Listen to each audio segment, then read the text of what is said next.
ایک مرتبہ مرحومہ سیدہ توصیف زہرا کے درجات کی بلندی کے لیے صلوات پڑھیں محمد وعلی محمد۔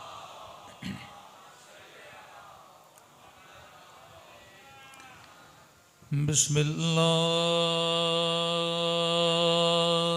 الرحمن الرحیم۔ الحمد للہ رب العالمین۔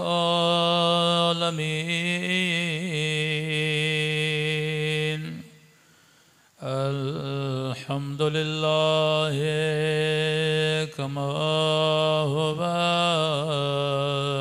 أهله۔ الصلاة والسلام على سيد المرسلين وخاتم النبيين أبي القاسم محمد اللهم صل على محمد وعلى آله الطيبين الطاهرين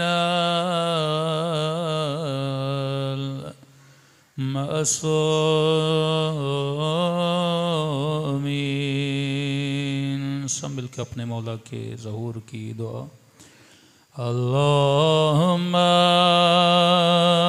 کل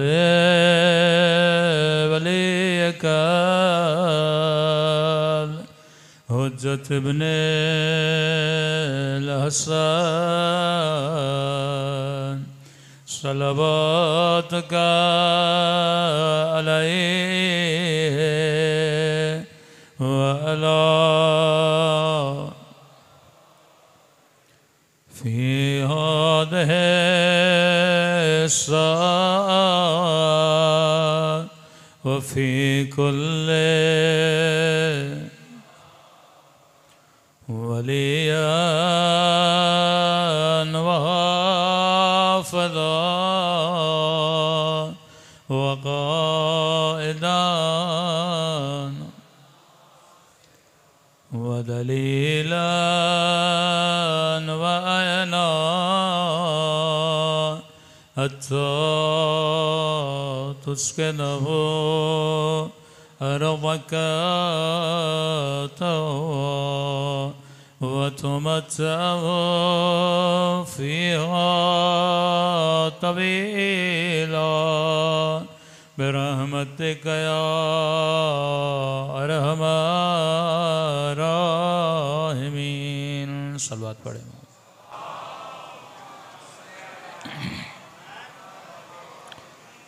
بسم اللہ الرحمن الرحیم۔ رب اشرح لی صدری ویسر لی امری واحلل عقدۃ من لسانی یفقہوا قولی۔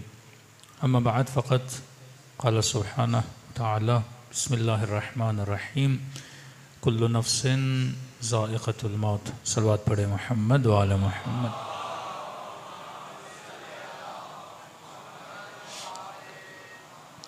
دعا ہے پروردگار عالم ہم سب کی عبادتوں کو اپنی بارگاہ میں قبول فرمائے، اور جو مقصد زندگی مقصد عبادت لے کر اس فرش پہ جمع ہوئے خدا ان مقاصد میں بھی ہم سب کو کامیابیاں کامرانیاں نصیب فرما دے۔ ایک تو وقت کے حوالے سے معذرت چاہتے ہیں، کیونکہ جو پاکستان کا حال ہے وہی پاکستان کے روڈوں کا حال ہے۔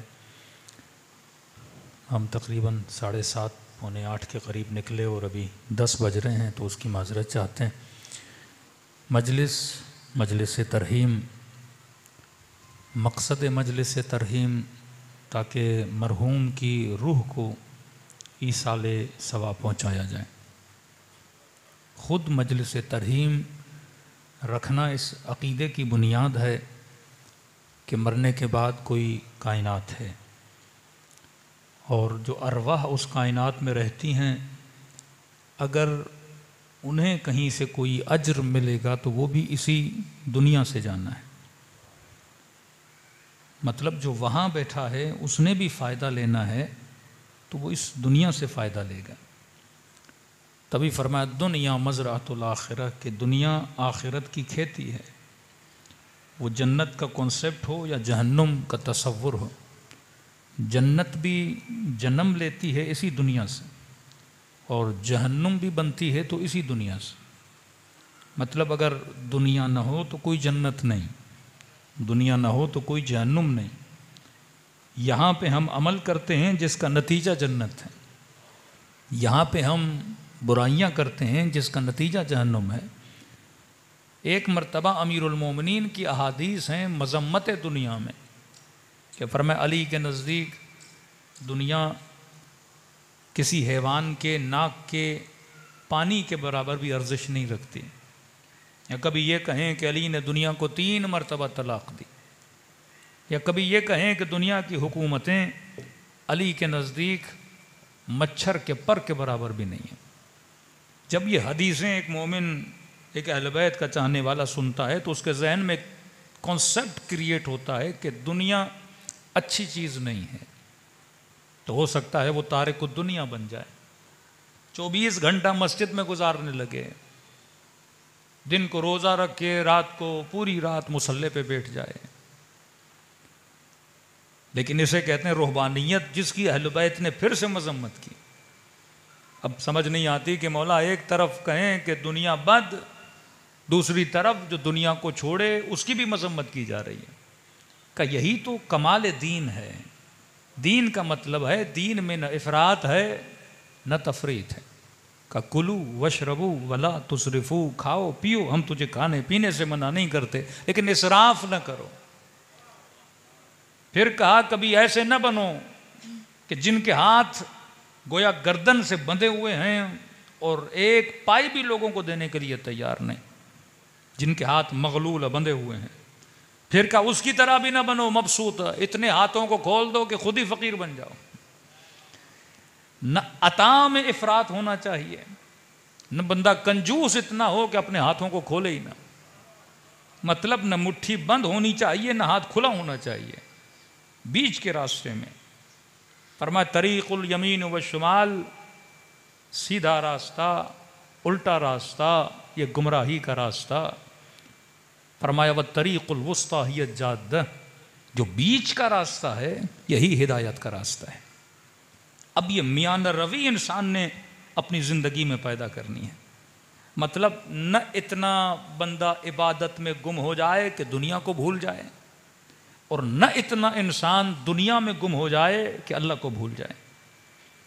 اگر خدا نے 24 گھنٹہ ہم سے عبادت کرانی ہوتی تو نماز 17 رکعت نہ بولتا، پھر بولتا 50 رکعت پڑھو، 100 رکعت پڑھو، 200 رکعت پڑھو، لیکن کہ نہیں، اگر میں اپنی عبادت کرا رہا ہوں تو بندے خدا میں نے تجھے جسم بھی دیا ہے، اور جسم دیا ہے تو میں رب عادل ہوں، اس جسم کو کھانے کی ضرورت بھی ہے، اس جسم کو لباس کی ضرورت بھی ہے، اگر رہنا ہے تو تمہیں گھر کی ضرورت بھی ہے، اگر سفر کرنا ہے تو تمہیں گاڑی کی ضرورت بھی ہے۔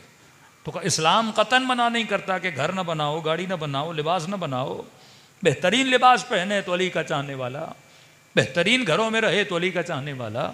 ہم تجھے لذت یہ دنیا سے منع نہیں کرتے، لیکن یاد رکھنا دنیا برائے دنیا نہیں، دنیا برائے آخرت ہے، کہ الدنیا مزرعۃ الآخرہ۔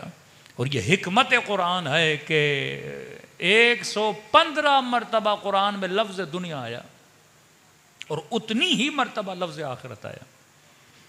اور جب جب انسان دعا کرتا ہے تو پہلے کہتا ربنا آتنا فی الدنیا حسنہ وفی الآخرۃ حسنہ، اے خدا دنیا میں بھی حسنات کو عطا کرنا، آخرت میں بھی حسنات کو عطا کرنا۔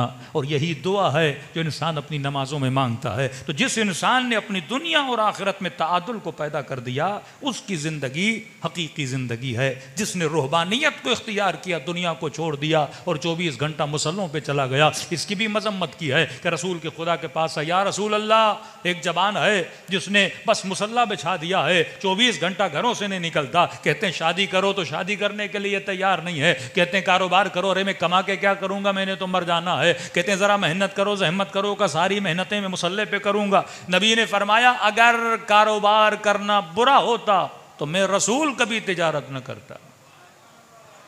اگر شادی کرنا عدم تقوی ہوتا تو میں رسول کبھی شادی نہ کرتا. فرمایا ہم نے نہ زواج سے منع کیا ہے نہ کاروبار سے منع کیا ہے کہ میں رسول ہوں, نماز بھی پڑھتا ہوں, جنگوں میں بھی جاتا ہوں, نماز بھی پڑھتا ہوں, کاروبار بھی کرتا ہوں. یہاں تک فرمایا الشیخ فی عیالہ کالنبی فی امتہ, جو بندہ اپنے اہل و عیال کے لیے کمانے جاتا ہے فرمایا اس کی مثال ایسے ہے جیسے نبی اپنی امت میں تبلیغ کے لیے باہر جا رہا ہے.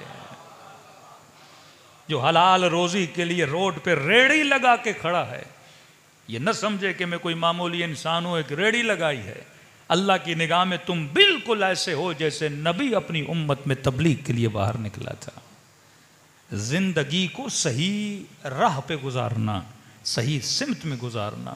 تو دیندار بننا کمال نہیں, ایسا دیندار بننا جو دین کی حکمت کو سمجھے. قرآن مجید نے 2 الفاظ استعمال کیے. فرمایا کہ وہ لوگ اے حبیب جو تجھ پہ ایمان لاتے ہیں اور جو تجھ سے پہلے نبیوں پہ نازل ہوا اس پر بھی ایمان لاتے ہیں, اور اس کے بعد یؤمنون بالغیب, اور غیب پر بھی ایمان رکھتے ہیں. قرآن مجید میں ایک مرتبہ لفظ ہے آمنو, ایمان لائے. پھر دوسرا لفظ ہے یوقنون, مقام یقین پر آئے.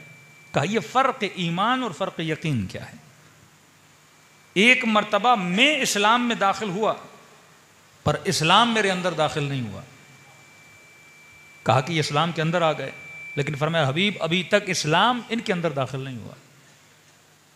ایک مرتبہ میں نے امیر المومنین کی ولایت کو مانا تو مطلب میں ولایت میں داخل ہوا, لیکن سوال یہ ہے کہ ولایت بھی میرے قلب کے اندر داخل ہوئی کہ نہیں.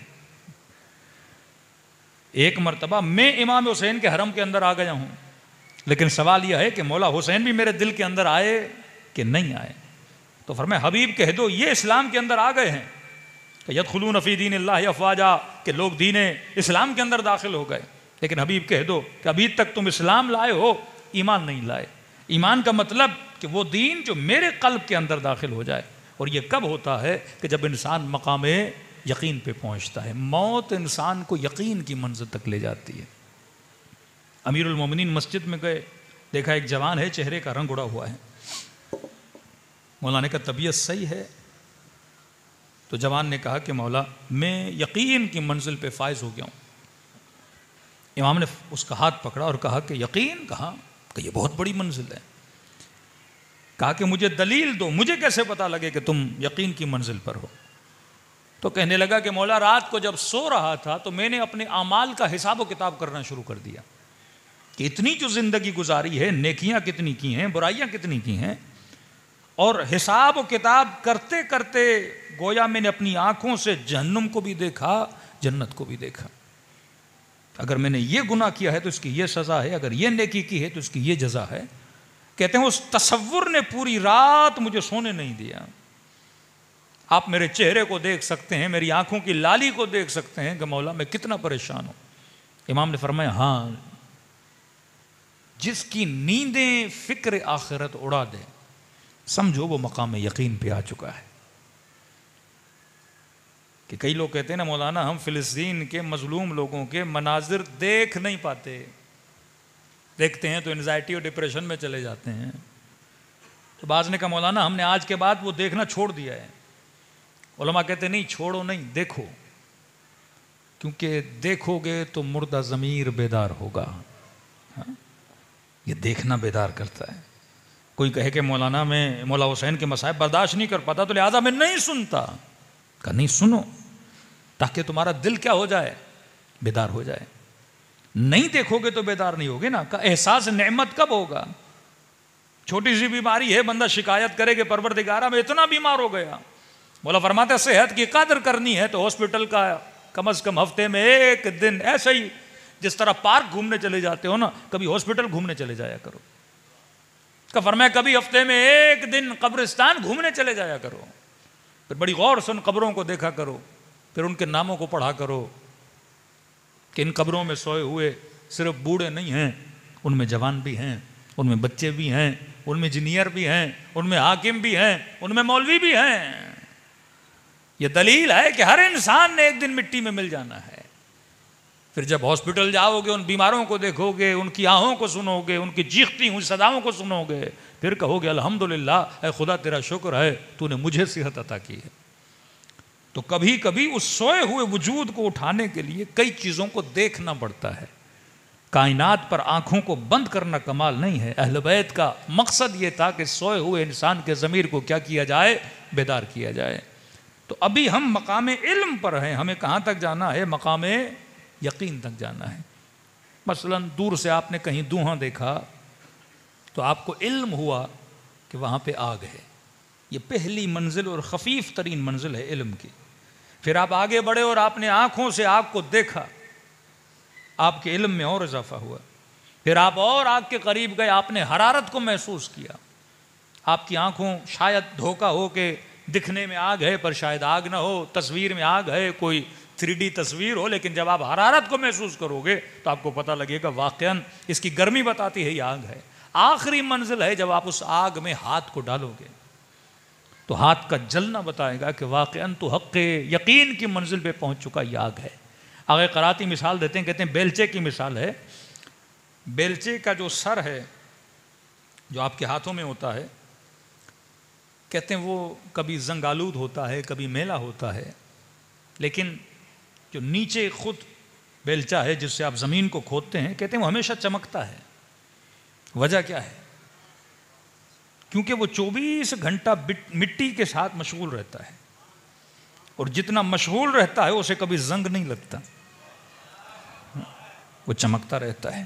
کہ اسی طرح انسان جتنا علم کی وادیوں میں مشغول رہتا ہے، اس کی فکر کو کبھی زنگ نہیں لگتا، یہ ہمیشہ کیا رہتا ہے؟ بیدار رہتا ہے۔ کذالک الکتاب لا ریب فیہ ھدی للمتقین، یہ کتاب وہ ہے جس پہ شک نہ کرنا، اور یہ کن کے لیے باعث ہدایت ہے؟ جو صاحب تقوی ہیں۔ تو سوال اٹھے گا پروردگارہ یہ کتاب انسانوں کے لیے ہدایت نہیں کہ صرف متقیوں کے لیے ہے؟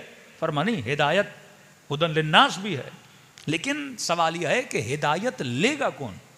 مجلس میں ہو سکتا ہے 10,000 لوگ آ جائیں، 5,000 لوگ آ جائیں، 500 لوگ آ جائیں، 100 لوگ آ جائیں، خطیب تو ہدایت دینے کی باتیں کرے گا، تو مطلب یہ ہدایت ھدی للناس ہے، لیکن لے گا کون؟ جو متقی ہوگا۔ متقی کون ہے؟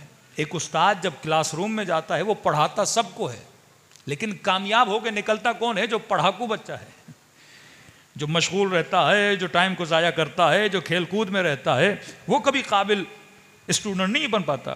تو اللہ کہتا ہے یہ جو کتاب ہے یہ ہدایت اسی کو دیتی ہے جن کے وجود میں تقوی ہے۔ تقوی کیا ہے؟ کہتے ہیں جن کی روح صاف و شفاف ہے، جن کا دل شیشے کی طرح ہے۔ دیکھیے سورج کا کام ہے روشنی دینا۔ اب سورج اس دیوار پہ بھی پڑے گا، سورج شاید اس ممبر کی لکڑی پہ بھی پڑے، سورج شاید آپ کے ہاتھ پر بھی پڑے، اور یہی سورج ہے اس کی کرنیں شاید شیشے پر بھی پڑیں۔ فرق کیا ہے؟ جب اینٹ پہ پڑے گا تو اس کی روشنی وہیں رک جائے گی، جب لکڑی پہ پڑے گا تو اس کی روشنی وہیں پہ ٹکرا کے رک جائے گی، لیکن یہی روشنی جب شیشے پہ پڑتی ہے تو کراس کر کے باہر نکل جاتی ہے، کیونکہ شیشہ شفاف ہے، صاف ہے، تو وہ روشنی کو جذب بھی کرتا ہے، آگے روشنی کو پھینکتا بھی ہے۔ فرمایا بالکل اسی طرح جس کا دل صاف و شفاف ہے وہ قرآن کی ہدایت کو اپنے وجود میں کیا کرتا ہے؟ جذب بھی کر لیتا ہے۔ دوسری مثال دیکھیے، پانی کا کام ہے گہرائیوں میں جانا۔ آپ گلاس میں بھی پانی کو بھر سکتے ہیں، دیگچا لے جائیں، برتن لے جائیں، بالٹی لے جائیں، پانی بھر جائے گا۔ ایون اگر اپنے ہاتھ سے چلو بنائیں اس کے اندر بھی پانی آ جائے گا۔ اب کسی سمندر میں، کسی بہت بڑے دریا میں، کسی بہت بڑے اوقیانوس میں اگر آپ کسی بال کو پھینکیں تو سمندر پہ بال تیرتا رہے گا، لیکن پانی کا ایک قطرہ بھی اپنے وجود میں لے نہیں پائے گا۔ تو کوئی بولے کہ یہ پانی کا قصور ہے تو دنیا بولے گی پانی کا قصور نہیں، یہ قصور بال کا ہے، کیونکہ وہ ہے ہی گول، اس نے کوئی ایسی جگہ چھوڑی نہیں کہ جس کے اندر کیا جائے؟ پانی جائے۔ اللہ کی معرفت کا سمندر ہر کسی کے لیے ہے، لیکن اگر ہم اپنے وجود کو بال کی طرح بنا دیں، اوپر اوپر تیرتے رہیں، گھومتے رہیں، تو وہ معرفت کبھی ہمارے وجود میں نہیں جائے گی۔ دل کو ہمیشہ پیالے کی طرح بنانا ہوتا ہے۔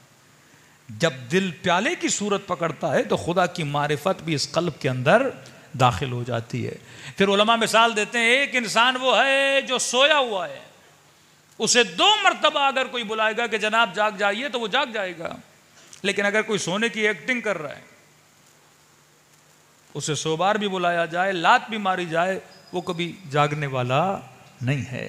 کہتے ہیں جو بیمار ہے اسے ایک گولی دے کے شفا دے سکتے ہیں، ایک ٹیبلٹ کھا کے وہ شفا پا سکتا ہے، لیکن جس نے مرض کو اپنے وجود پہ نافذ کیا ہوا ہے، جو جھوٹی کی بیماری میں پڑا ہوا ہے، اسے لاکھ دوا بھی دی جائے اسے شفا نہیں ملتی۔ ہر قابل ہدایت تھا تو اسے ہدایت ملی، لیکن شمر کے اوپر کتنے خطبے پڑھے گئے، ابن سعد کو کتنی باتیں سنائی گئیں، جو انسان ہدایت نہیں لینا چاہتا اسے ہدایت نہیں ملتی۔ تو ہدایت 2 طرفہ ہے، ایک طرفہ نہیں ہے۔ ہدایت کا مطلب یہ ہے کہ اللہ ہدایت دینا چاہتا ہے، بندہ ہدایت لینا چاہتا ہے۔ اگر میرا ارادہ ہوگا ہدایت لینے کا تو یقیناً پروردگار عالم انسان کی ہدایت کرے گا۔ تبھی فرمائے سورہ حمد میں یہ کہو اہدنا، اے خدا ہمیں ہدایت دو۔ یہ دعا مانگو، کیونکہ ہدایت مانگنے سے ملتی ہے، گھر میں بیٹھنے سے نہیں ملتی۔ فرمایا اگر ہدایت کی دعا کرو گے تو میں تمہیں ہدایت دوں گا، اگر ہدایت کی دعا نہیں کرو گے تو خدا ہدایت نہیں دیتا۔ تو مجلس حسین کا مطلب یہ ہے کہ خدا ہم یہاں پہ آئے اور حسین کے در سے ہم ہدایت مانگ رہے ہیں، اور اللہ کی آواز آتی ہے جو مانگتا ہے میں وہ رب ہوں جو اسے عطا بھی کر دیتا ہوں۔ صلوات پڑھے محمد و آل محمد۔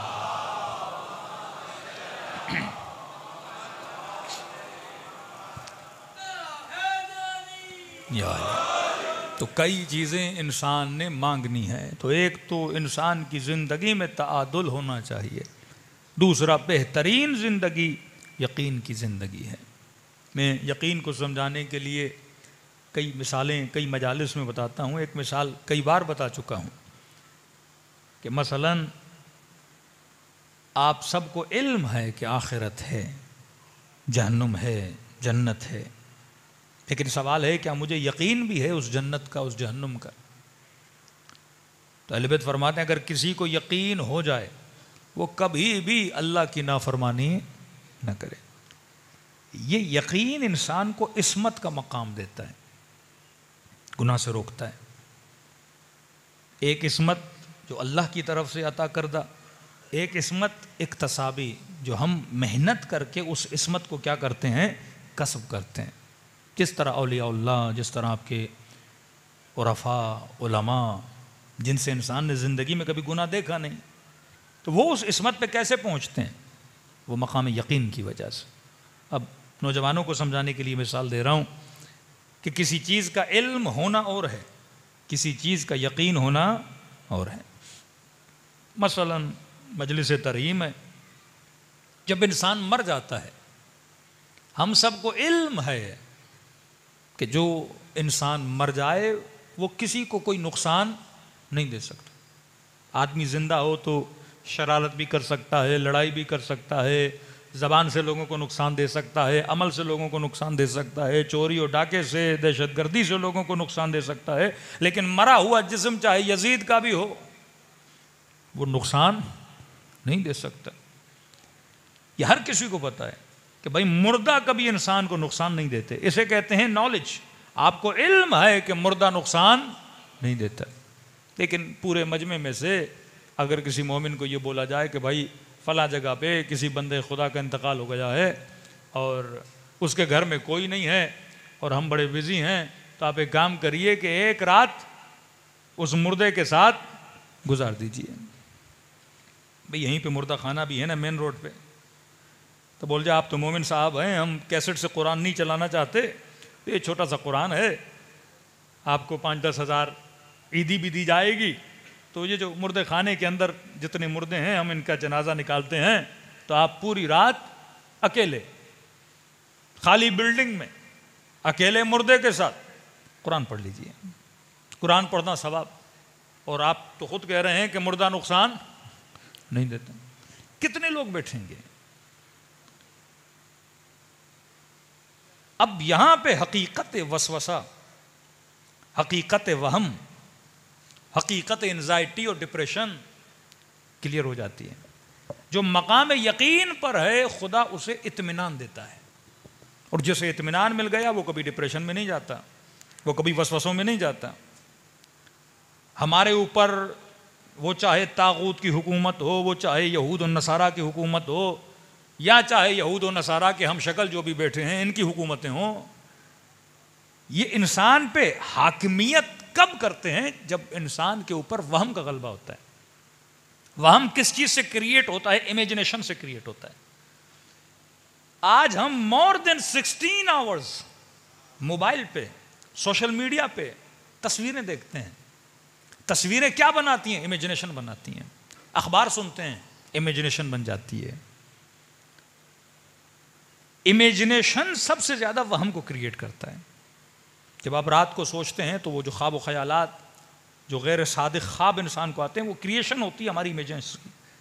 اب شیطان جب انسان کو خوف میں مبتلا کرتا ہے، وہ اسی امیجنیشن سے، اسی تصورات سے انسان کو خوف دلاتا ہے.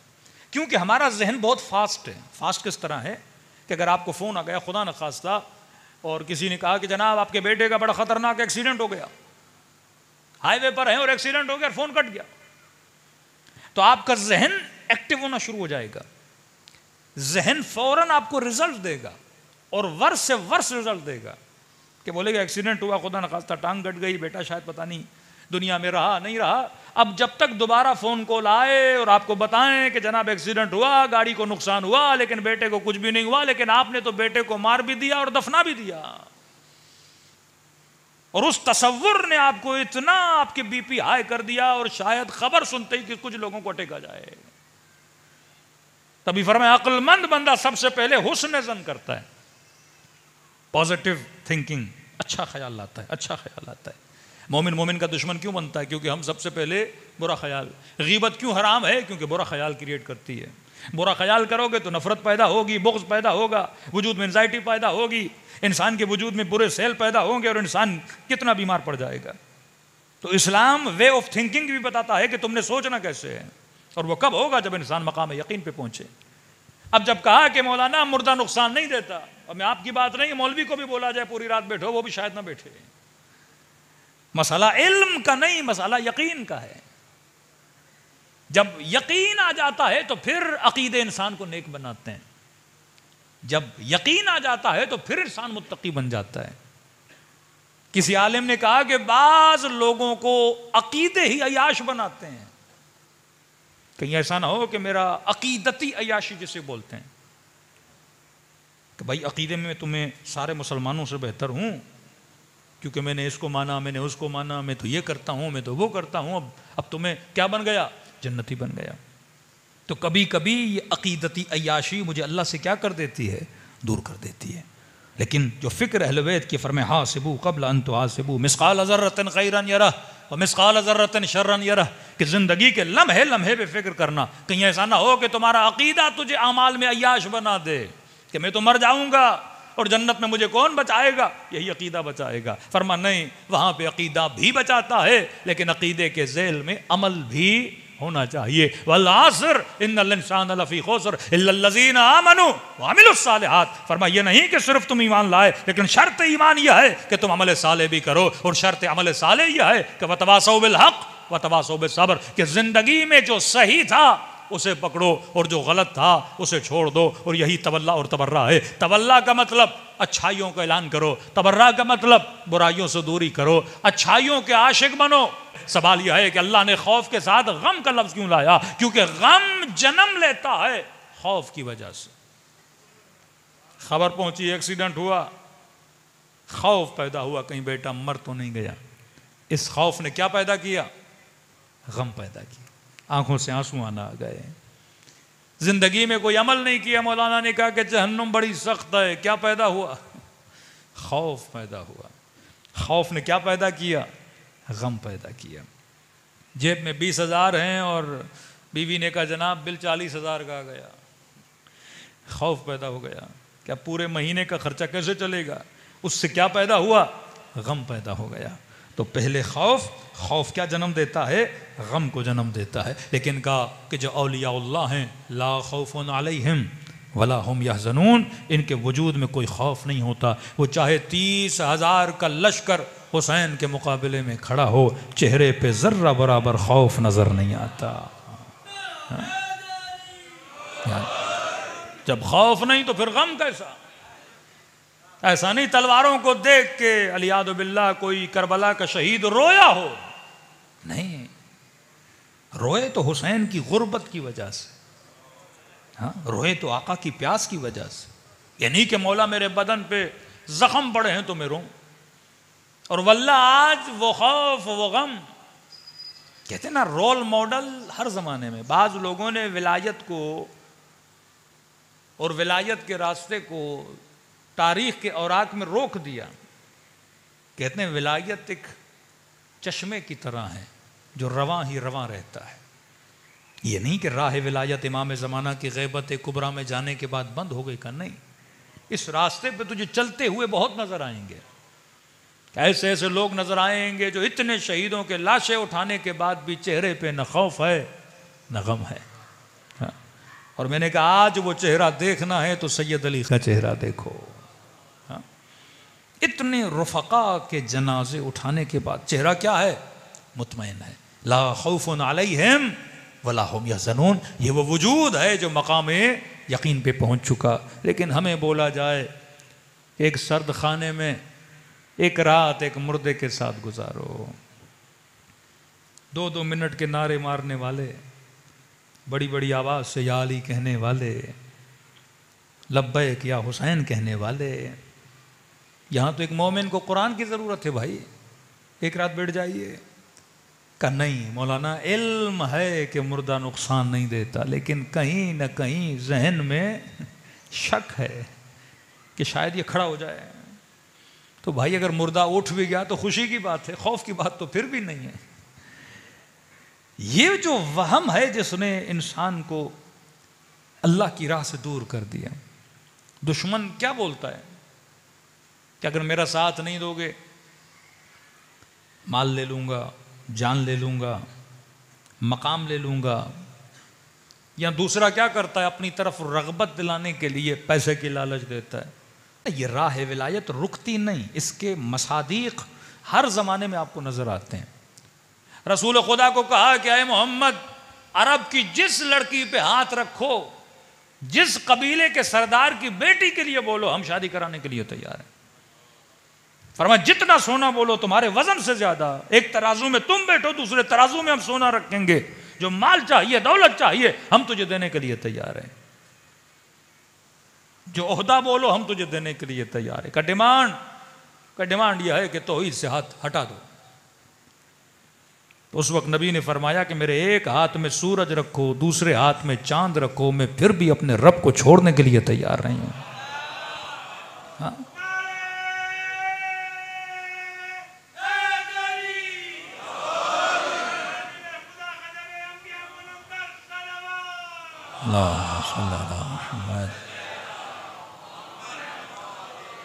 اب بھائی اس کردار پہ آج بھی کوئی مصداق چاہیے کہ نہیں؟ کہ یا مسلمان صرف اپنی تاریخ پہ ناز کرتا رہے کہ میرا رسول ایسا تھا، میرا مولا ایسا تھا، مالک ایسا تھا، ابو ذر ایسا تھا. بھائی آج بھی تو کوئی مصداق دکھاؤ. تو یہی تو حال مسلمانوں کا ہے کہ صرف تاریخ پہ ناز کرتے رہتے. ہم بڑے ترقی یافتہ تھے، ہم بڑے سائنسدان تھے، ہم بڑے یہ تھے، ہم بڑے وہ تھے. کہتے بھائی آج کیا ہے؟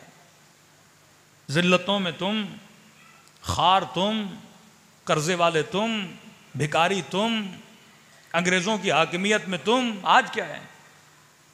تو آج اگر کوئی مصادیق میں، کردار میں کوئی مصداق دکھا سکتا ہے وہ علی کا چاہنے والا دکھا سکتا ہے. ہاں کہ جتنی دولت چاہیے، جس ملک کا پاسپورٹ چاہیے، جو عہدہ چاہیے دینے کے لیے تیار ہوں. سید حسن نے کہا کہ میں اس مولا کا ماننے والا ہوں جس نے کہا تمہاری دنیا علی کے نزدیک مچھر کے پر کے برابر بھی نہیں ہے. ہاں یہ علاؤ بذکر اللہ تطمئن القلوب. ان کے دلوں کو سکون مال دنیا نہیں دیتا. دیکھیے ہر انسان کو خدا نے کہا کہ ایک دعا مانگو، اور وہ دعا یہ ہے اہدنا الصراط المستقیم. اے خدا ہمیں سیدھے راستے پہ چلا. پھر خدا سے پوچھا خدا یہ سیدھا راستہ کس کا ہے؟ صراط الذین انعمت علیہم، یہ ان کا راستہ ہے جن پہ میں نے اپنی نعمتوں کو نازل کیا۔ کون سی نعمت؟ مراد نعمت کیا ہے؟ شاید آپ بولے مولانا یہ مال، یہ دولت، یہ بڑا گھر، یہ بڑی گاڑیاں، یہ نعمت ہے۔ جس طرح آج کا مالدار بولتا ہے نا میں اللہ کی نعمتوں میں ہوں، اللہ نے گھر دیا، گاڑی دی۔ اب یہ سادہ سا مومن جس کے پاس شاید بڑا گھر نہ ہو، اس کے گھر میں سوئمنگ پول نہ ہو، اس کے پاس بڑی گاڑیاں نہ ہو، وہ جیٹ جہازوں میں گھومتا نہ ہو، تو اللہ کہتا ہے کن کے راستے پہ چلو؟ جن کے شامل حال میری نعمتیں ہیں۔ تو آج معاشرے کا جو جتنا بڑا کرپٹ ہے وہ اتنی زیادہ مادی نعمتوں کے اندر مالا مال ہے۔ بھائی ٹرمپ جتنا نعمتوں میں ہے آپ تو نہیں ہو۔ دنیا کی لسٹ نکالیے جو دنیا کے سب سے زیادہ امیر ترین لوگ ہیں، جن کے گھر، جن کی گاڑیاں، آسائشیں، تو کسی مہذب بندے سے پوچھو کہ آپ ان کے راستے پہ چلنے کی قرآن میں دعا مانگ رہے ہو کہ صراط الذین انعمت علیہم، خدایا ان پر جن پہ تو نے اپنی نعمتوں کو نازل کیا۔ مراد کون سی نعمت ہے بندے خدا؟ یہ نعمت تو قارون کو بھی ملی، وہ مالدار تھا۔ نعمت فرعون کو بھی ملی کہ صاحب حکومت تھا۔ کہ آج کے حاکم، آج کا مالدار بڑے ناز سے کہتا ہے میں اللہ کی نعمت پر ہوں، وَتُعِزُّ مَن تَشَاءُ وَتُذِلُّ مَن تَشَاءُ، کہ اللہ کی مرضی جسے چاہے عزت دے، جسے چاہے ذلت دے۔ وہ عزت کسے سمجھ رہا ہے؟ مال کو۔ وہ عزت کسے سمجھ رہا ہے؟ حکومت کو۔ کہ کوئی ایم پی ایم این اے اور سینیٹر بنے گا، اللہ کی دی ہوئی عزت ہے بھائی، اللہ کی نہیں ہے، کسی اور نے تجھے دی ہے خیرات کے اندر۔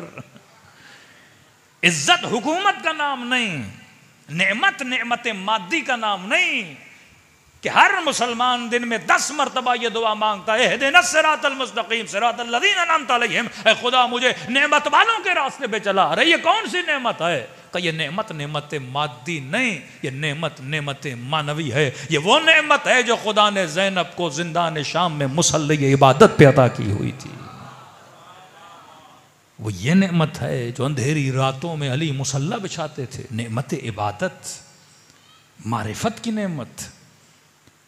اور کہا کہ نشانی یہ ہے غیر المغضوب علیہم، یہ جو نعمت والے ہیں ان پہ میں خدا کبھی غضبناک نہیں ہوتا۔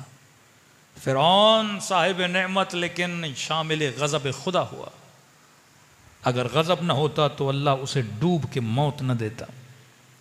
قارون وہ مالدار تھا لیکن خدا نے اسے زمین بوس کر دیا، تو فرمایا ایسا بے دین مالدار اللہ کے غضب کے اندر ہے، اور ایسا حاکم جو بے دین ہے وہ بھی اللہ کے غضب کے اندر ہے۔ تو چاہے دنیا کی لاکھ نعمتوں کے اندر ہو، لیکن اگر بے دین ہے، اگر اللہ کی اطاعت نہیں ہے تو تم پر غضب پروردگار عالم ہے۔ کہ کون سے نعمت والے؟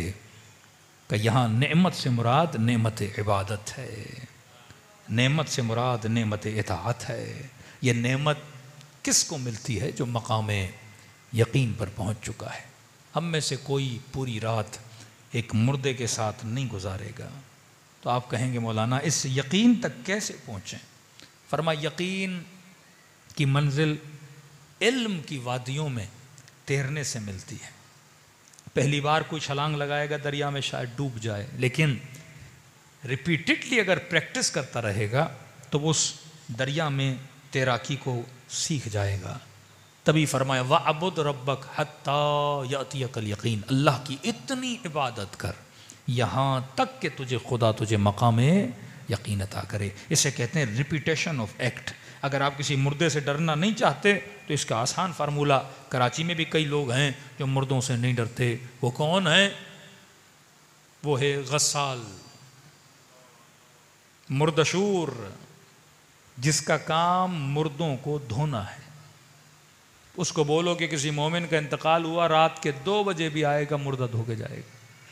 یہ نہیں بولے گا چال روک میرے سپورٹ میں کھڑے ہو جائیں کہ مجھے ڈر لگتا ہے، نہیں۔ رات کے 2 بجے، 3 بجے، 4 بجے 10 مردے بھی ہوں، وہ شاید وہیں دھو کے ساتھ میں کرسی پہ بیٹھ کے اپنی تھکاوٹ کو بھی دور کر دے۔ بھوک لگے تو سائڈ میں جا کے کھانا بھی کھا لے۔ ارے یہ مردے سے کیوں نہیں ڈرتا؟ کہ کیونکہ حتیٰ اس نے اتنی مرتبہ دھویا ہے، اسے یقین ہو گیا کہ کوئی مردہ اٹھنے والا نہیں ہے۔ ریپیٹڈلی جب کوئی عمل کرتے ہو تو یقین ملتا ہے. تو ہر مومن کو چاہیے 2-3 مرتبہ یہ کار خیر کرے, کسی مومن کو غسل دے تاکہ ثواب بھی ملے اور اس یقین پہ پہنچے کہ ہر کسی نے مرنا ہے اور مردہ کبھی نقصان نہیں دیتا. دوسرے بندے سے ملنا ہے جو مردے سے نہیں ڈرتا. وادی حسین چلے جائیے, بولیے یہاں پہ کوئی قبر کن جو قبروں کو مرمت اور کھدائی کا کام کرتا ہے اس سے ملنا ہے. اسے بولو جناب رات کے 2 بجے قبر کی کھدائی کرنی ہے, کہے گا کوئی بات نہیں, آپ جب بلائیں میں آنے کے لیے تیار ہوں. ارے میں 2 بجے قبرستان جانے سے ڈرتا ہوں. یہ کیوں نہیں ڈرتا؟ کیونکہ اتنی مرتبہ اس نے قبروں کی کھدائی کی ہے, اسے یقین ہو گیا کہ قبرستان مقام خوف نہیں ہے, مقام عبرت ہے. قبرستانوں سے ڈرا نہیں جاتا, قبرستانوں سے عبرت حاصل کی جاتی ہے. اسی طرح ہم میں سے 90% لوگ موت سے ڈرتے ہیں کیونکہ موت ہمارے لیے خوف بنا ہوا ہے. لیکن یہاں پہ مولا علی بار بار بشارت دے رہے ہیں کہ مومن کے لیے موت نہیں, علی کی زیارت کا پیغام ہے, محبوب کی ملاقات کا پیغام ہے, معشوق کی ملاقات کا پیغام ہے. جس رب کے لیے اتنے سجدے کیے, جس رب کے لیے روزے رکھے, جس رب کے لیے عبادتیں کی, جس خدا کے لیے صبر کیا, کبھی زبان پر کنٹرول کیا, کبھی آنکھوں پہ کنٹرول کیا, کبھی حرام کی آفر کو ٹھکرا دیا, کبھی رشتہ داروں سے دور ہو گئے کیونکہ اللہ کی اطاعت کر رہے تھے, لوگوں نے تمہیں دھتکارا کیونکہ اللہ کی اطاعت کر رہے تھے, کبھی مولا حسین پہ گریہ کیا, کبھی زیارت حسین کے لیے گئے, کبھی عمرہ و حج کرنے کے لیے گئے. ارے اب تو پھل کا وقت ہے, اب تو محبوب کی ملاقات کا وقت ہے کہ 70 سال جس کی ملاقات کے لیے بھٹک رہے تھے, موت پیغام لے کر آ رہی ہے, آ جاؤ خدا سے ملاقات کرنے کے لیے آ جاؤ. کب مولا حسین کے چہرے پہ خوشی آئی؟ جب مولا گودی قتل گاہ کے اندر تھے. کب امیر المؤمنین نے کہا کہ علی آج کامیاب ہوئے؟ جب مولا کے سر پہ ضربت لگی تو فرمایا مومن کے لیے فرق نہیں کہ موت اس کے اوپر آ جائے یا یہ موت کے اوپر آ جائے, کیونکہ مومن موت سے ڈرتا نہیں, اس کے لیے موت نہیں بلکہ رب کی ملاقات کا نام ہے. تو فرمایا جب مقام یقین پر پہنچ گیا تو یہ موت سے خوف زدہ نہیں ہوگا بلکہ موت کے انتظار میں رہے گا. یہاں آغا طباطبائی فرماتے ہیں کچھ ایسے اعمال ہیں اگر انسان کرے تو خدا اسے دکھاتا بھی ہے,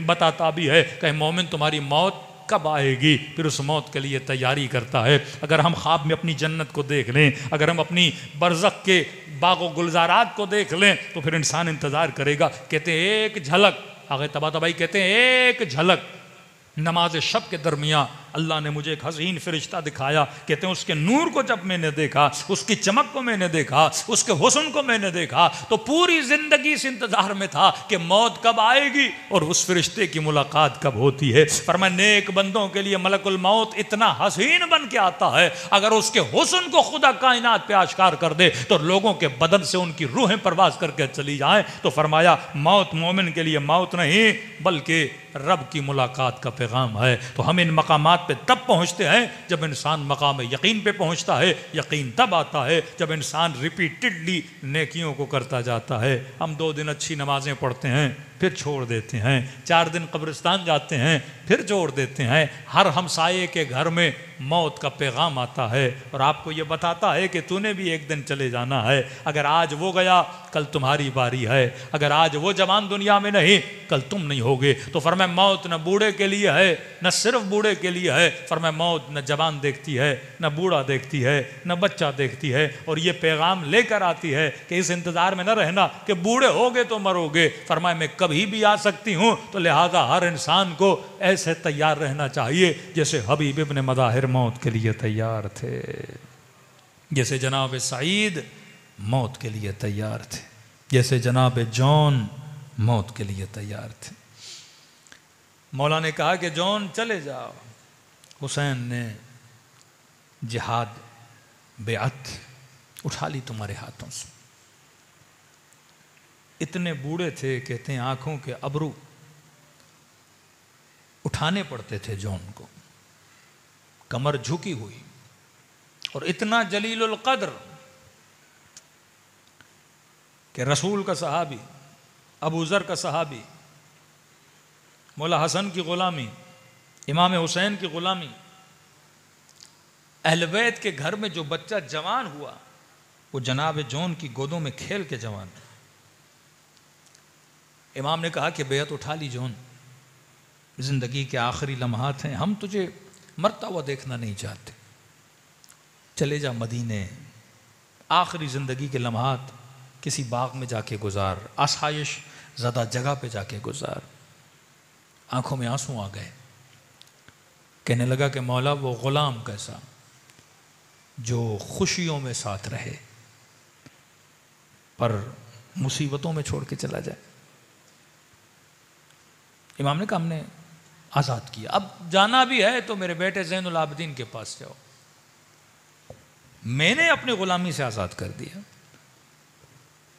چوتھے امام فرماتے ہیں کہ محسوس کیا کوئی ہے جو مولا کے قدموں پہ سر رکھ کے رو رہا ہے۔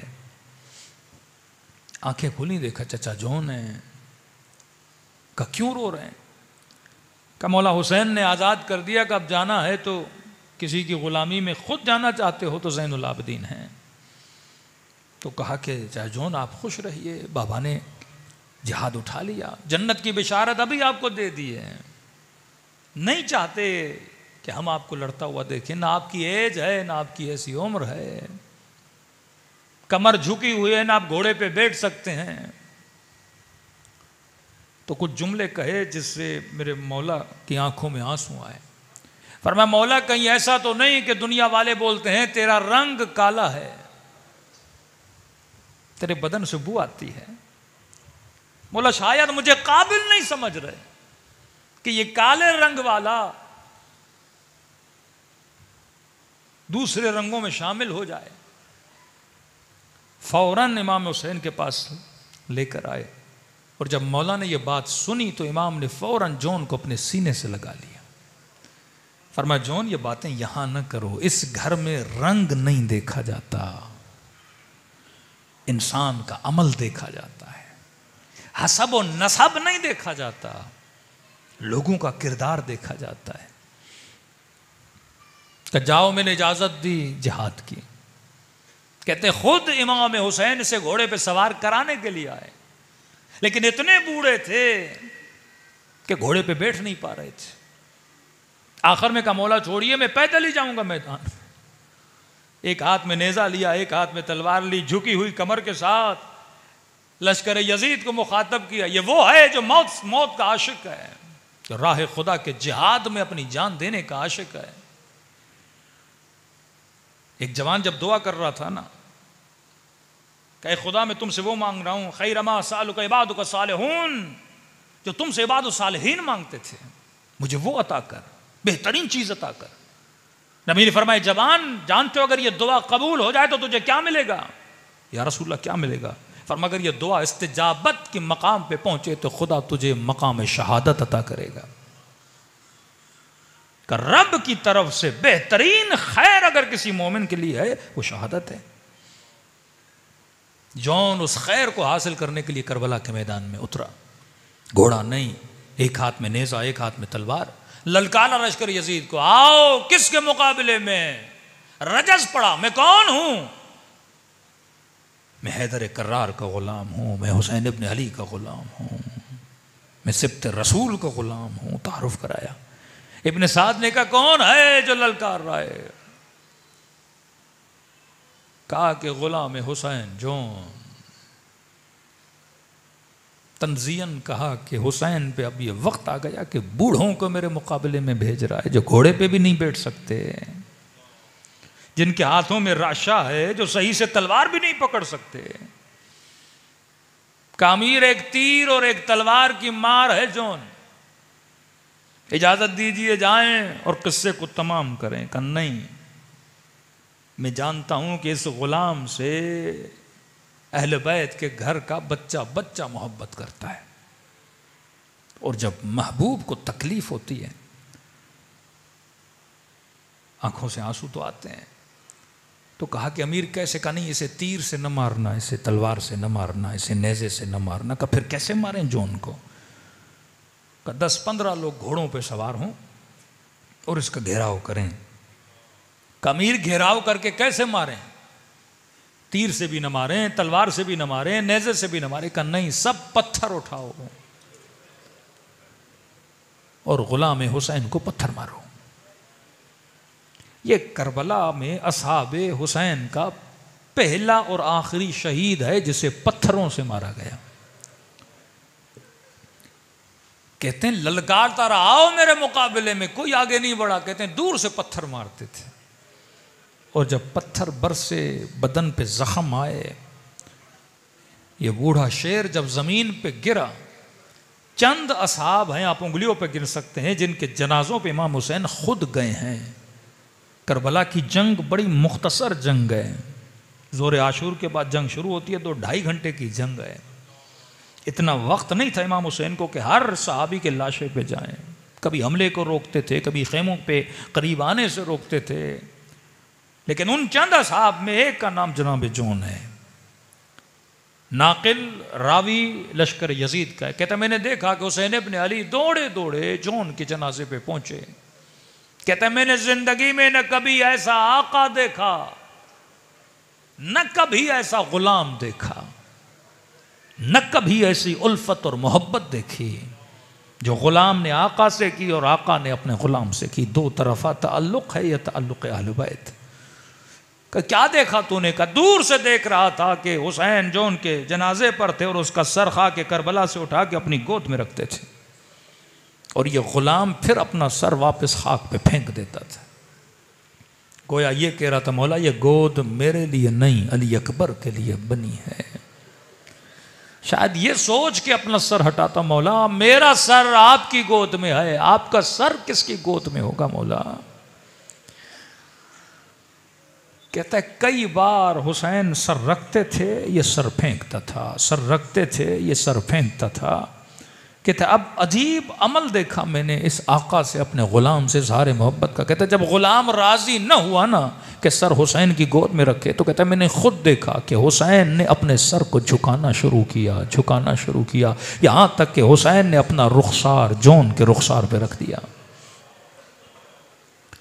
اور دعا کی اللہم بیض وجہہ. اے خدا جو لوگ کہتے ہیں نا اس کا رنگ سیاہ ہے، اس کے چہرے کو قیامت کے دن نورانی کرنا اور کہنے والوں کے چہروں کو کالا کر دینا. طیب ریحہ، اے خدا اس کے بدن میں ایسی خوشبو دینا کہ سونگھنے والے پریشان ہو یہ کس کے بدن کی خوشبو ہے. وضو کرتے ہو نا تو دعا کرتے ہو اللہم بیض وجہی، اے خدا جس دن چہروں پہ کالک ملی جائے گی اس دن میرے چہرے کو نورانی کرنا. کہتے ہیں جب لاشیں اٹھائے جا رہے تھے نا، ایک بدن سے بڑی خوشبو آ رہی تھی. کسی سپاہی نے کہا یہ کس کا بدن ہے؟ حیرت میں کہنے لگے جس کے لیے کہتے تھے تیرے بدن سے بو آتی ہے اس کے بدن سے خوشبو آ رہی ہے. یہ دعا فرش عزا پہ ہم مانگنے آتے ہیں کہ اگر یہ 2 جملے امام زمانہ ہمارے لیے مانگیں جب ہمارا سکرات کا وقت آئے، جب ہم موت کے بستر پہ سو رہے ہوں گے، تو فرمایا ہر مومن کے سرانے وقت کا امام ضرور آتا ہے. کبھی دیکھتے ہیں بات نہیں کر پاتے، کبھی امام کچھ بولتے ہیں مومن وہ ادا نہیں کر پاتا. فرمایا سب سے سخت ترین وقت سکرات الموت ہے. وہ کہیں گے پڑھو لا الہ الا اللہ، بعض کی زبانوں پہ تالے لگ جائیں گے، کہہ نہیں پائیں گے. آپ شاید کہیں کہ مولانا یہ کیسے ممکن ہے امام زمانہ مجھے کہیں کلمہ پڑھو اور میں نہ پڑھوں؟ میں کہوں ارے امام زمانہ تو امام زمانہ ہے. رسول خدا ایک جوان کو کہہ رہے تھے کلمہ پڑھ، پر نہیں پڑھ رہا تھا. پورے کمرے میں رسول نے نگاہ کی، نگاہ ایک خاتون پہ پڑی، بوڑھی عورت پہ جو روئے جا رہی تھی. نبی نے کہا اے خاتون کون ہو؟ یا رسول اللہ اس جوان کی ماں ہوں. کہ میں مصطفیٰ اسے کہہ رہا ہوں کلمہ پڑھ، نہیں پڑھ رہا. مجھے یہ بتا کہیں بیٹے سے ناراض تو نہیں ہو؟ دل میں رنجش تو نہیں ہے؟ ماں نے کہا یا رسول اللہ دل بڑا بھاری ہے اس بیٹے سے، 10 سال ہو گئے اس سے بات نہیں کرتی تھی، بڑا بدتمیز تھا. نبی نے کہا تیری ناراضگی نے اس کی زباں پہ تالے لگا دیے ہیں. عزیز ماں جب تک زندہ ہے قدر جانا کر. یہاں تک کا غلطی کی ہے زندگی میں معافی نہ مانگ سکے، قبر پہ چلا جا. یہ واحد وجود ہے جو مر بھی جائے تو بیٹے کے حق میں دعا کرے، خدا رد نہیں کرتا۔ کہا بوڑھی خاتون یہ ناراضی کا وقت نہیں، تیرا بیٹا تکلیف میں۔ کہتے یا رسول اللہ تیرے صدقے میں نے معاف کیا ورنہ کبھی معاف نہ کرتی۔ اتنا بدتمیز تھا۔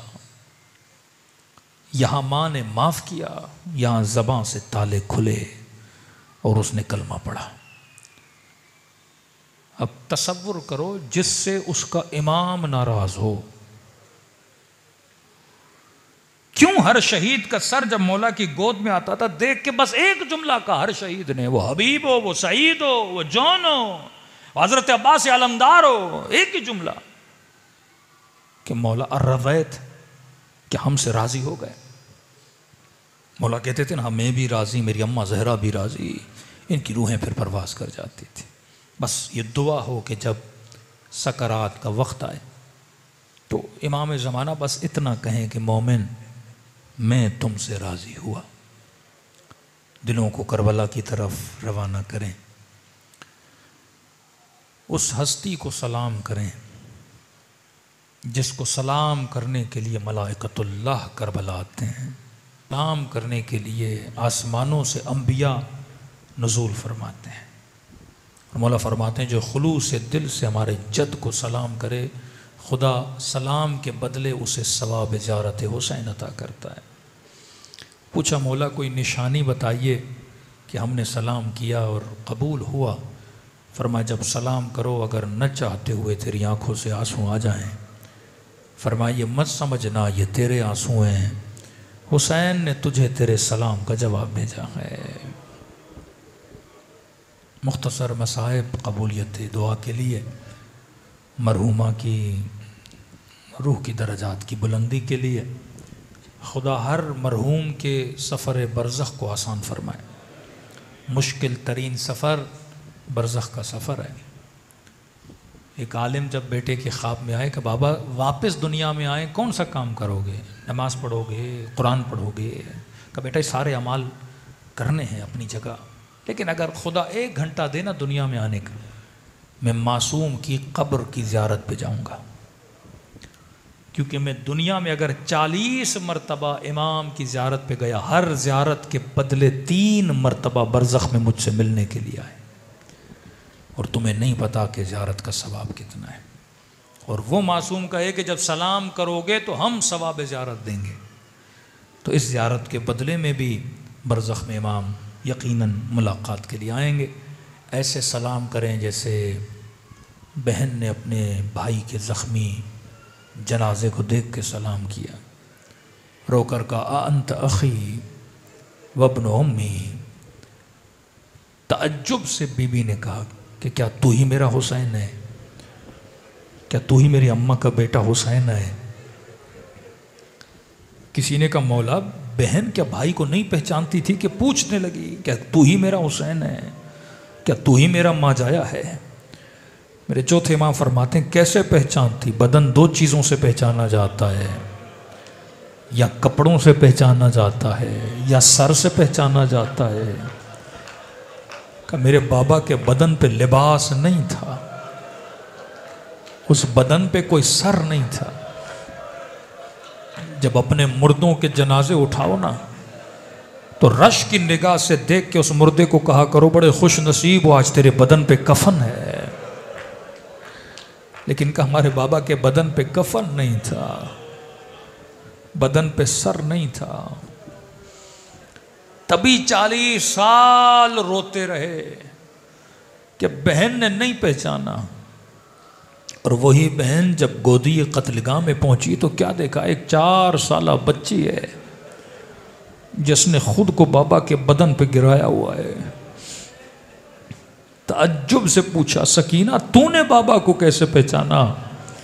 کہنے لگے پھوپھی اماں میں نے بھی نہیں پہچانا، بڑا ڈھونڈا لیکن بابا کہیں نظر نہیں آئے۔ اس وقت کہا کہ بابا اب میں چل چل کے تھک گئی ہوں، تو پھر کٹی ہوئی گردن سے آواز آئی الیہ الیہ، اے میری پیاسی بچی بابا کے قریب آؤ، دلوں کو کربلا لے جائیں، ایسے سلام کریں جیسے سکینہ نے سلام کیا۔ السلام على الحسين وعلى علي بن الحسين وعلى أولاد الحسين وعلى أصحاب الحسين سب مل کے السلام على الحسين وعلى علي بن وعلى أولاد وعلى أصحاب بلند آواز سے السلام علی حسین وعلی علی ابن وعلی اولاد وعلی اصحاب میرا سلام ہو ان زخمی کلائیوں پہ جنہیں رسیوں سے باندھا گیا تھا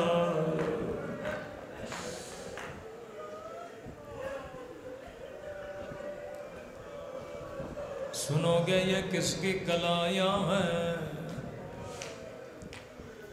یہ سلام امام زمانہ کا سلام ہے زیارت ناہیہ کے جملے میں میرا سلام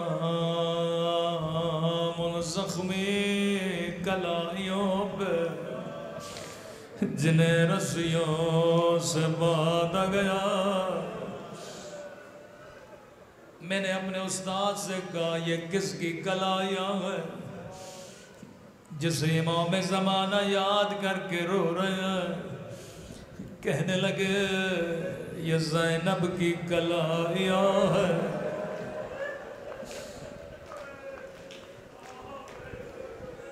پھر میرے ذہن میں سوال پیدا ہوا کیونکہ اگر امام زمانہ یاد کر کے رو رہے ہیں تو یقیناً بہت بڑی مصیبت ہے میں نے کہا جب تاریخ پڑھی سیدہ کو تازیانے مار گئے لیکن امام نے وہاں سلام نہیں کیا کسی ظالم نے نو کے نیزہ سے مارا لیکن مولا نے وہاں سلام نہیں کیا تاریخ کے جملے آئے ہیں لعیناؤں نے پتھر مارے لیکن مولا نے وہاں سلام نہیں کیا میں نے کہا ان بندھی ہوئی کلائیوں کا راز کیا ہے کہنے لگے یہ ایک خاص منظر ہے جسے امام زمانہ یاد کر کے رو رہے ہیں سنیں گے یہ کون سا منظر ہے کہنے لگے 11 محرم کو زینب اونٹ سے ایسے گری جیسے عباس گھوڑے سے گرے تھے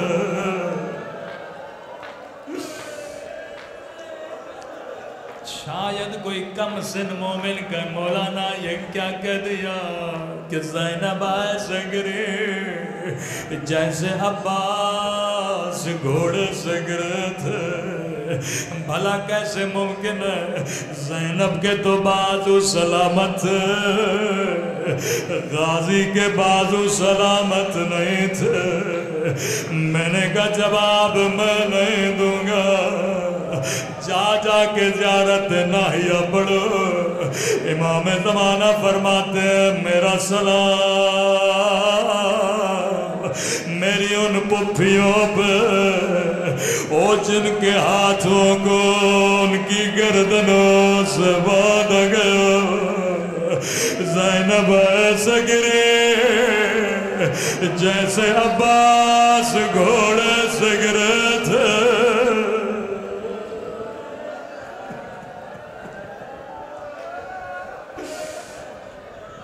لیکن ایک فرق تھا عباس گھوڑے سے گرے لیکن سیدہ اونٹ کی اونچائی سے گرے.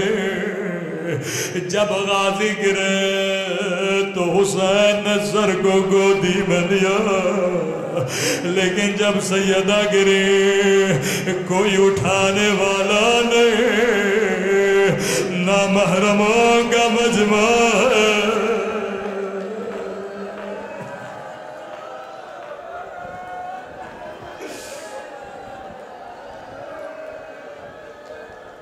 کبھی روایت کے جملے ہیں جب جب قافلہ بازار میں جاتا تھا سیدہ بڑی حسرت سے ایک سر کو دیکھتی تھی. راوی کہتا ہے وہ عباس کا سر تھا. رو کے کہتی تھی غازی تجھے میری چادر پہ بڑا ناز تھا لیکن آج زینب کے سر پہ چادر نہیں. جس کی کلائیوں کو عباس چوما کرتے تھے اس کی بی بی کے ہاتھوں میں رسیاں.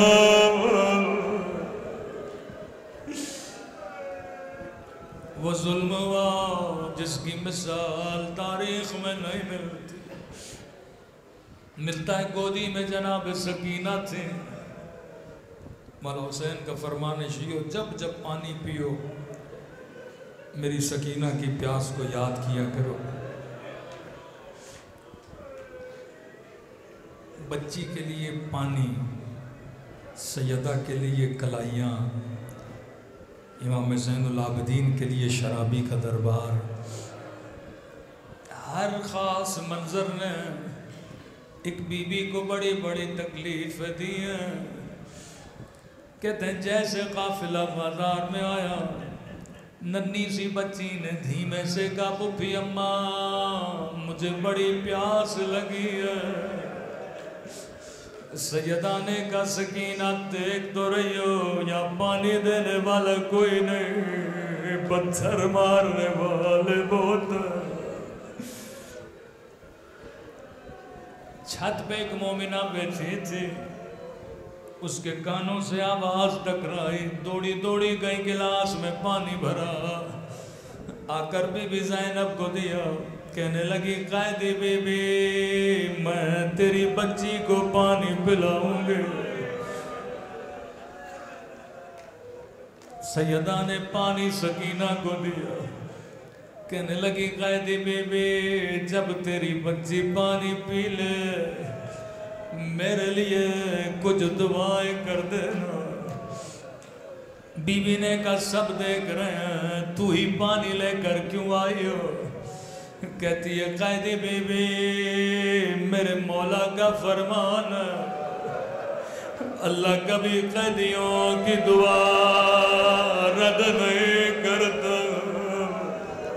او قیدی بی بی میری زندگی گزر گئی میں نے کبھی 4 سالہ قید نہیں دیکھے.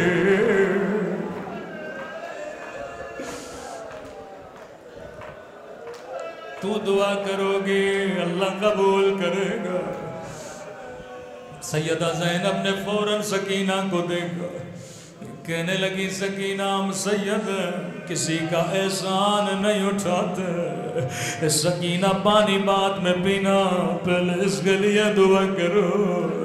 روایت کے جملے ابھی تک بچی کا چہرہ نیچے تھا، دعا کے لیے اپنا چہرہ اٹھایا، ننھے ننھے ہاتھوں کو بلند کیا، کہنے لگی بتا کیا دعا کروں؟ روایت کے جملے ہیں مومنہ کی نگاہ زخمی کانوں پہ پڑ گئے، زخمی رخساروں پہ پڑ گئے، یہ اپنی ساری دعائیں بھول گئے، کہنے لگی قیدی بی بی دعا کرو، اللہ میرے بچوں کو تیری طرح یتیم نہ بنائے، اللہ میرے بچوں کو تیری طرح اسیر نہ بنائے۔ سکینہ کی آنکھوں میں آنسو ہے، کہنے لگی میرے اللہ تجھے میری یتیمی کا واسطہ، کسی بچی کو میری طرح یتیم نہ بنانا۔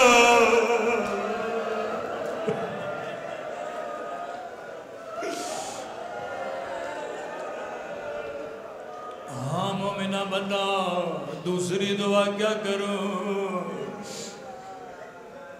اس دعا نے زینب کو بڑا رلایا، کہنے لگی قیدی بی بی مدتیں گزر گئے میں مدینہ نہیں گئے، دعا کرو اللہ مجھے مدینہ بھیجے۔ سیدہ نے کہا مدینہ جا کے کیا کرو گے؟ اللہ غربت میں کسی کو وطن کا نام نہ سنا، کیا مدینے میں تیرے رشتہ دار ہیں؟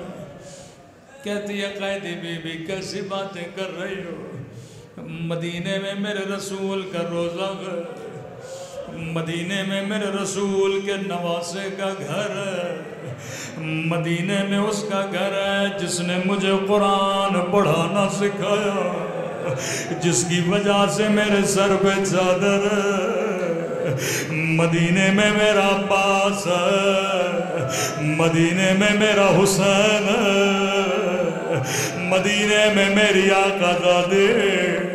سیدہ کو بڑا پیار آیا، کہنے لگی مومنہ تو نے حسین کا نام لیا، تو نے عباس کا نام لیا، یہ بتا کیا مدینے والی بی بی سے ناراض ہو؟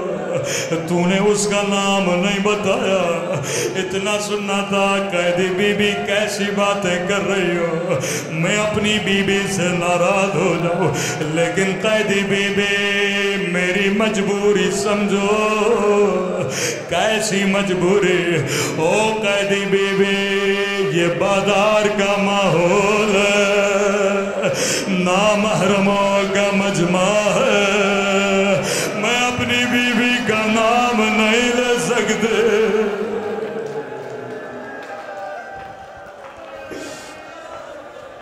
سیدہ نے کہا اچھا اگر میں دعا کروں تیری دعا یہی قبول ہو تو کیا کہو گے؟ قیدی بی بی کیا کہنا چاہتی ہو؟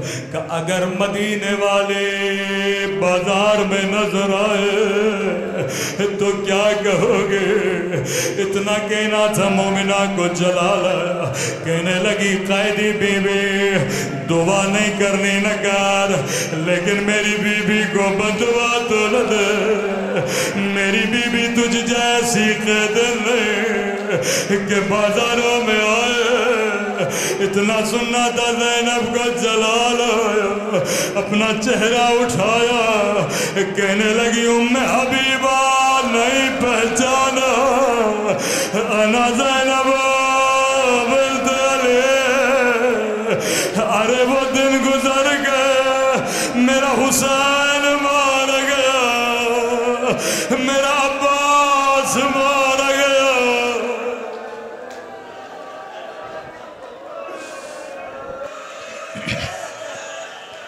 اللہ لعنت اللہ علی القوم الظالمین۔ پروردگار تجھے واسطہ محمد و آل محمد کا، مرحومہ سیدہ توصیف زہرا بنت سید اظہر حسین رضوی کے درجات کو بلند فرما، ہمارے مولا اور آقا امام کا ظہور فرما، ہم سب کو مولا کے آبان اور انصار میں شریک فرما۔ ربنا تقبل منا انک انت السمیع العلیم۔